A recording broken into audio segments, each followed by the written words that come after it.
Okay.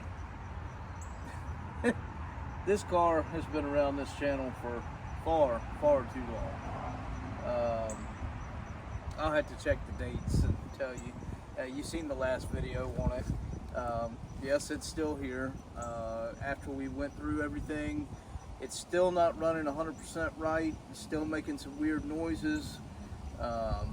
Still haven't got everything figured out, and I just kind of threw it back on the back burner because I got busy again. And this is something that I wasn't in much money when I originally bought it, but it's just been one thing after another. You know, it's been one of those nightmare cars. It's just been one thing after another. So, quite honestly, by the time I get this thing right, I'll be lucky to break even. And I'm very good at not running into that problem, mostly. So when I do run into that problem, I just kind of kick it to the back burner. Unfortunately, right now, I have 2 of those in my possession that I've just been kicking to the back burner because I know I'm gonna be lucky to break even, might even lose some money on. But that happens, you know. I mean, when you buy a used car, you're buying a used car, and I mean, that, I can't stress that enough. That goes for us as used car dealers as well as people that buy the used cars from a used car dealer. You know, you just don't know what you're buying. And you got to go through it and try and get it right. I mean, there's people like me that won't sell it until they feel like it's 100% right. And if it's been a problem child, me and my wife will drive it for weeks before we'll sell it. I mean, that's just the kind of person I am. But then you have other used car dealers out there that give us all a bad name, and they won't even go all the way through it. They'll, matter of fact, sell the car knowing it has problems. Ran over. Anyway, so we're back. I'm pretty certain I've traced this thing down to a bad ECM. I did go to the junkyard and buy a new one, and it's a little tricky to be able to use a junkyard ECM on one of these because it's obviously got a different VIN number in it, right? So I'm going to show you how to install a junkyard ECM. You'll still have to have a scanner, but you won't have to go through the immobilizer problems that you would have otherwise. If you're not familiar, you change the VIN number out, or try and change the ECM out. The ECM's looking for a different vehicle, and if you don't do it exactly right, then it's gonna, the old keys will not work with the new ECM. But I'm gonna show you how to fix that. Okay. You got 2 bolts to take this ECM out. One is right on the edge of the ECM here, straight down. It's a 10mm, right next to the fuse relay box.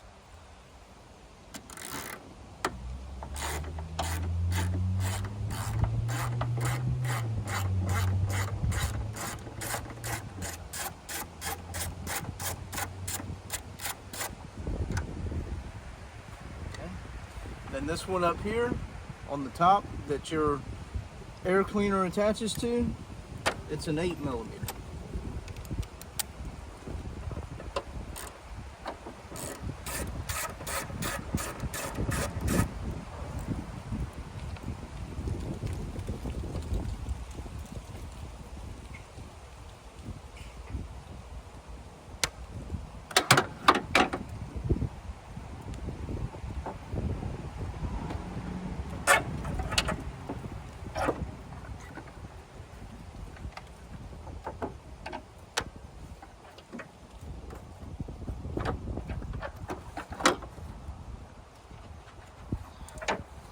Got a rubber isolator that sits on top of that stud there. Okay, so now that I've got this taken loose, now I do have the safety tabs on all the connectors taken loose, but none of the connectors themselves have been popped loose. What we're going to do is we're going to go ahead and apply a jump box to the car because this battery's dead. And unfortunately the battery is in the bumper and I don't feel like pulling it out. So I'm going to apply a jump box to my power point right here at the fuse and relay center, and also right here to my negative jump attachment. So put the power box there, it'll supply power to the car, and we will start with the next operations. Okay, we're going to take this panel off from underneath the steering wheel. There's right there in that little indentation, there's a Phillips head screw, and then also right there in that indentation there's a Phillips head screw. So we're going to take those out. Okay, next thing is to pop this fuse cover off. Then you have another Phillips head here. Okay, now that you have those 3 screws out, this whole thing should pop out. I don't know if I can do this with one hand.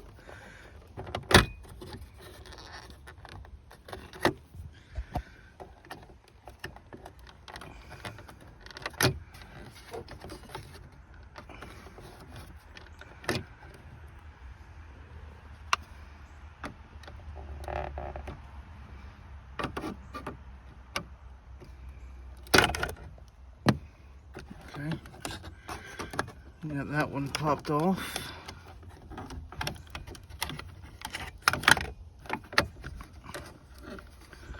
And we have 2 more Phillips head screws. Okay, now that you have all 5 of those Phillips head screws out, we've already popped the other side loose. There we go, that one comes right down. We just want to, we'll disconnect that connector from the back side of that, and we'll get rid of this so that it's out of the way. Okay, I went ahead, that shroud right there, I went ahead and took that shroud off of the bottom of the steering wheel cover. I'm sorry, off the bottom of the steering wheel, only to better show you what's going on. You will not have to take that off if you're doing what I'm doing. I just wanted to show you this right here. This is what's called a skim module. So in the back of that skim module, right here, which you can see this without removing that steering wheel cover, right here, that is the clip that goes into the back of the skim module. We will be disconnecting this harness. So you got your ignition cylinder, then your skim module right behind it, and then the harness that plugs into the back of the skim module. You can clearly see this by just removing this bottom panel cover. So I have power applied to the car, and now I've got my scanner plugged into the car. I'm going to read the VIN now to pull this car into the scanner. You can see there, it just says reading VIN. Okay, it's not going to read it. So now we're going to manually input the VIN. Okay, now we've got the VIN manually entered.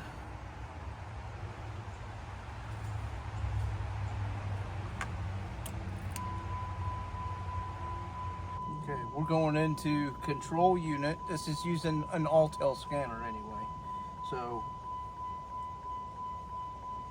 we'll go into diagnosis, control unit, powertrain, then ECM. It's doing its diagnostic system initialization right now. We just gotta wait a minute. And now we're gonna go into special function. And then we're gonna go to check VIN. You can use this function to read and write the VIN. Okay. The VIN is valid. Press OK to change the VIN, or press cancel to exit. And what we're going to do right here is we're going to stop what we're doing. We're going to put the scanner down on the same screen it's on, and we're not going to touch anything.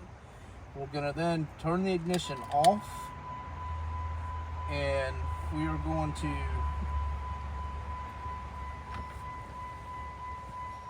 disconnect this skim module from the back.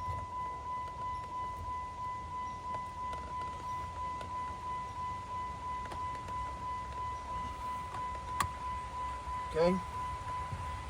Now I've got the skim module disconnected, and I'm just going to let that harness hang loose down here.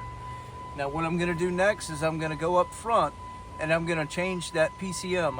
Or the ECM, same thing. I'm going to swap that out, put the new one in, or the junkyard one.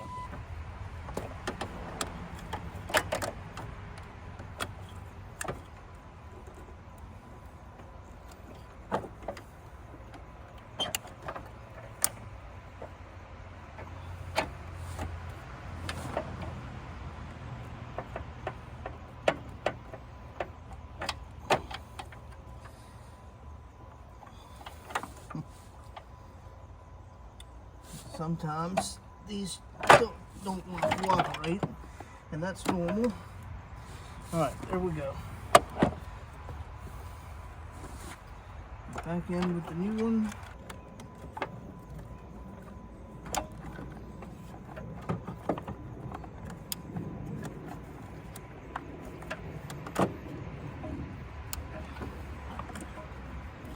Okay.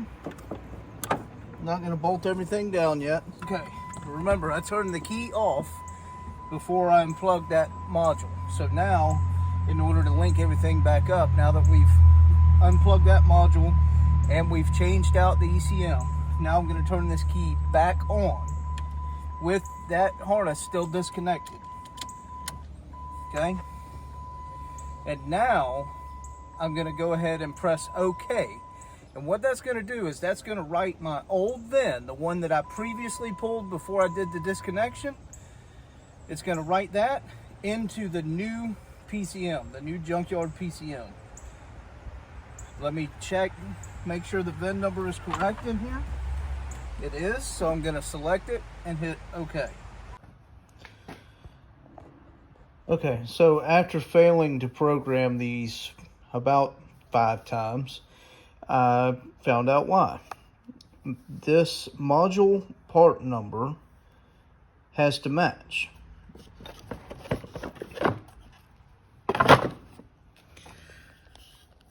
Mine's a P05094311.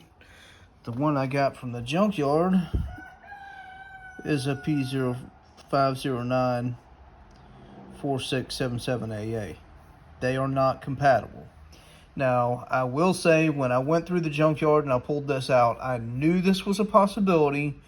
But what I did was I went and I found the closest vehicle possible to the one I had. So it was almost exactly the same as the vehicle that I had, except for this model. This was a 2005 model, and what I have is a 2006. So there could have been other cars there that were entirely different that had the same PCM part number as mine. I don't know. But long story short, because they don't have the same part number, I could not rewrite the VIN. So now I'm kind of stuck.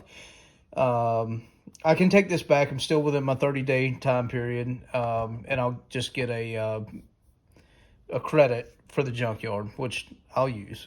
So I'll take this back and get my credit. But I'll tell you what I am going to do, though. I found that if you search long enough on eBay and you search, I put in 2006 Sebring ECM, and then I put this part number in, and I had to search through a little bit because most of them are like $109. But I found one for $45 that will program it exactly to your car, to your VIN number, with your mileage and everything on it, for $45. I mean, honestly, I paid $45 for this one in the junkyard. So if this would have matched, yes, I could have wrote the VIN and everything would have worked just fine. But to not have to go around and look for all these part numbers in the junkyard and hope I find one with the right part number, and just order it online and it be delivered here and already programmed and it's just plug and play, it'd be idiotic not to just go ahead and order the one off eBay. It's 3 days shipping, and you'll have it in 3 days, and all you do is plug it in. So, I mean, unless you just have a junkyard right next to your house and you feel certain that you can find the correct part number, I'd just order the stinking thing off eBay, plug it in, and be done with it. Okay, so I got my eBay PCM ECM in the mail, put it in. It's running much better. Not all those making all those nasty sounds. However, if you can see that the engine's rocking back and forth a little bit. It's got a rough idle, but the car's been sitting for a couple years. So I've put some fresh fuel in it. Gonna try and run some fuel through it. I'm also pulling the codes right now to try and see what's going on with it. But already way better. All that nasty sound it was making completely gone. Okay, so the alternator's charging. The battery's no good, I know that.